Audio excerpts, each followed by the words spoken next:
This भी online tutorial. मैं हूं सतीश और आप देख रहे हैं daily current affair lecture series for your upcoming JK SSB exams.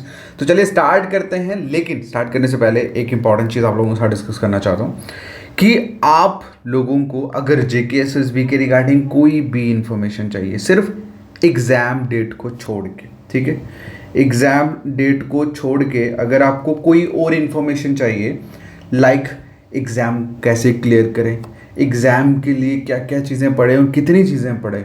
Okay, देखो एक चीज़ मैं आपको बता दूं कि जेकेएसएसबी एग्ज़ाम को क्वालिफाई करने के लिए समुंदर जितना सिलेबस आपके सामने है, लेकिन अगर आप उसे उसी नज़र से देखोगे, बिलीव मी बहुत टाइम लग जाएगा। ठीक है, एक्चुअली हो सकता है बहुत सारे लोगों को मेरी समझ ना आए मैं क्या बोलना चाहता हूँ। ठीक है, कुछ लोग बहुत दिमाग लगाते हैं, इस वजह से कुछ भी समझ नहीं आता, वो बिखर जाता सामने। लेकिन बिलीव मी, एग्ज़ाम को क्रैक करने के लिए आपको सारी चीज़ें करने की ज़रूरत नहीं है। ठीक है, सारी चीज़ें करने की ज़रूरत नहीं है, बस कुछ लिमिटेड चीज़ों पे फोकस करिए और उसको रिवाइज़ करिए, एग्ज़ाम क्वालिफाई हो जाएगा। अब मैक्सिमम लोग इस चीज़ के ऊपर बिलीव क्यों नहीं कर पाते? क्योंकि उन्होंने बहुत पढ़ा है, स्टिल उनका एग्ज़ाम क्वालिफाई नहीं हुआ। ठीक है, तो उनको लगता है कि जब हमने इतना पढ़ा तो हमारा एग्ज़ाम क्वालिफाई नहीं हुआ, तो फिर हम कंसाइज करके किस तरह से कर सकते हैं। आप सबको एक चीज़ बता दूं, आज भी मैक्सिमम लोगों के बेसिक्स क्लियर नहीं है, बहुत सारे, और एग्जामिनर को भी ये चीज़ पता है और वो उसी चीज़ के फ़ायदा उठाते हैं। तो अगर आप लोगों को कोई भी इन्फॉर्मेशन चाहिए कि एग्ज़ाम को किस तरह से हम लोग एग्ज़ाम क्रैक कर सकते हैं, तो मैं आप लोगों के लिए पर्सनली फ्री कंसल्टेंट्स जो है वो स्टार्ट करने वाला। आप लोग ज्वाइन कर सकते हैं हमारा व्हाट्सएप ग्रुप। ज्वाइन करने के लिए आप मैसेज करें 7006332724 पे। इस नंबर पे आप मैसेज करो, आपको नीचे आपको मैसेज करके लिखना है ऐड मी। ठीक है, उसके बाद आपको ग्रुप का लिंक मिल जाएगा। आफ्टर दैट आप लोग अपनी जो भी डिस्कशन है रिगार्डिंग जो भी क्वेश्चन है वो पूछ सकते हैं। लेकिन कोई बच्चा अगर मुझे पूछेगा ना कि एग्ज़ाम की डेट कब है, तो मैं उसी टाइम पे कोई रिप्लाई नहीं करूँगा। ठीक है, ये एग्ज़ाम डेट का कोई लेन देन नहीं है आपकी सिलेक्शन से, मैं पहले बता रहा हूँ। ठीक है, तो इस धोखे में मत रखो। चलो बाकी हम स्टार्ट करते हैं आज का हमारा लेक्चर। और एक सेकेंड। ओके, सो हमारा जो पहला क्वेश्चन है आज के करंट अफेयर का, दैट इज कि who has been appointed as a managing director and chief executive officer of South Indian bank. South Indian bank से आपको पता लग गया होगा कि ये बैंक है आपके साउथ से। तो क्वेश्चन पूछा गया है कि साउथ इंडियन बैंक के मैनेजिंग डायरेक्टर, एमडी और चीफ एग्जीक्यूटिव ऑफिसर यानी कि सीईओ किनको अपॉइंट किया गया है? तो इसका जो आंसर है दैट इज PR शेषाद्री। ठीक है, PR शेषाद्री। अब बेसिकली रिजर्व बैंक ने PR शेषाद्री को as a MD and CEO जो है Kerala based South Indian bank जो है मैनेजिंग डायरेक्टर एंड CEO के लिए इनको अप्रूव कर दिया है। ठीक है, अब इन्होंने इलेक्ट्रिक में इंजीनियरिंग करी दिल्ली कॉलेज से, उसके बाद इन्होंने मैनेजिंग पोस्ट ग्रेजुएट डिप्लोमा करा मैनेजमेंट में, लेकिन ये सारी चीज़ें आपको जानने की जरूरत नहीं है। ठीक है, चलिए नेक्स्ट क्वेश्चन है दैट इज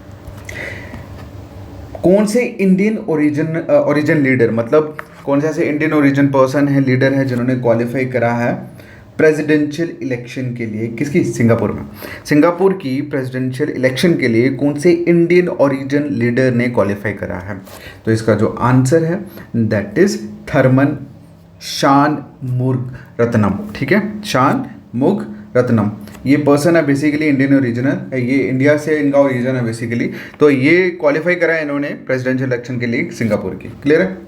नेक्स्ट जो क्वेश्चन है पूछा गया है कि फर्स्ट उद्योग रत्न अवार्ड जो है वो किनको सम्मानित किया गया है बाय गवर्नमेंट ऑफ महाराष्ट्र, मतलब महाराष्ट्र की गवर्नमेंट द्वारा पहला उद्योग रत्न अवार्ड जो है वो किनको ऑनर किया गया, किनको दिया गया है? तो इसका जो आंसर है दैट इज रतन टाटा। ठीक है, आप सभी जानते हैं, इनके बारे में एक्सप्लेन करने की जरूरत नहीं है। ये बहुत रिनॉन्ड इंडस्ट्रियलिस्ट हैं और इनको जो है उद्योग रत्न अवार्ड दिया गया है गवर्नमेंट ऑफ महाराष्ट्र द्वारा। ठीक है, गवर्नमेंट ऑफ महाराष्ट्र के जो चीफ मिनिस्टर है उनका नाम है एकनाथ शिंदे और इनके डेप्यूटी चीफ मिनिस्टर का नाम है देवेंद्र फडणवीस। ठीक है, नेक्स्ट क्वेश्चन है पूछा गया है कि इंडिया ने सेटलमेंट करा अपना पहला first ever crude oil payment in local currency with which country, मतलब कौन सी कंट्री के साथ इंडिया ने जो सेटलमेंट करा है,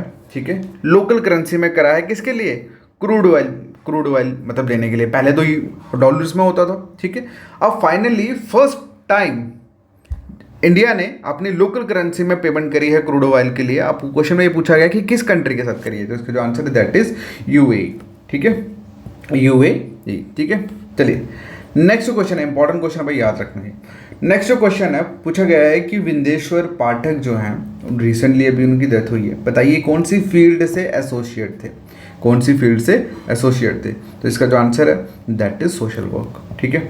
अब सोशल वर्क मैं आपको बता दूं कि ये जो सुल्फ इंटरनेशनल आप लोग देखते हैं, ये बेसिकली सुल्फ इंटरनेशनल के फाउंडर थे और इनको पद्म भूषण अवार्ड भी इनको दिया गया था। और विंदेश्वर पाठक, ये इनकी डेथ हुई है बेसिकली, ठीक है। तो he was social worker, okay.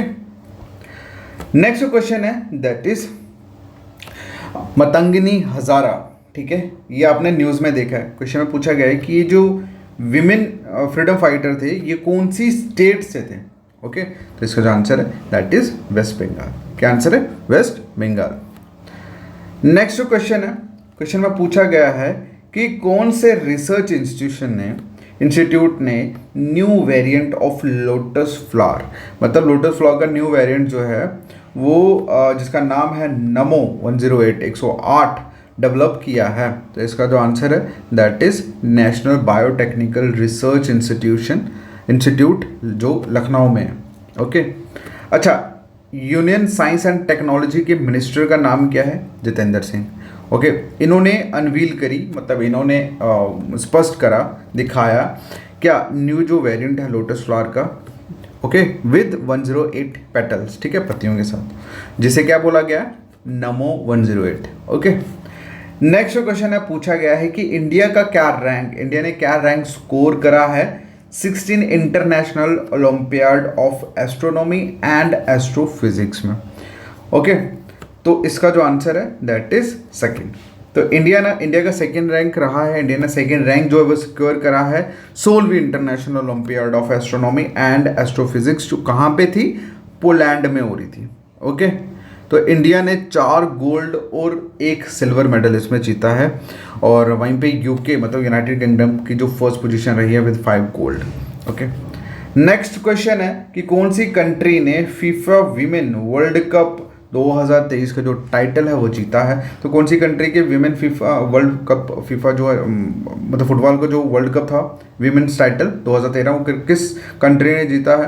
उसका जो आंसर है दैट इज स्पेन।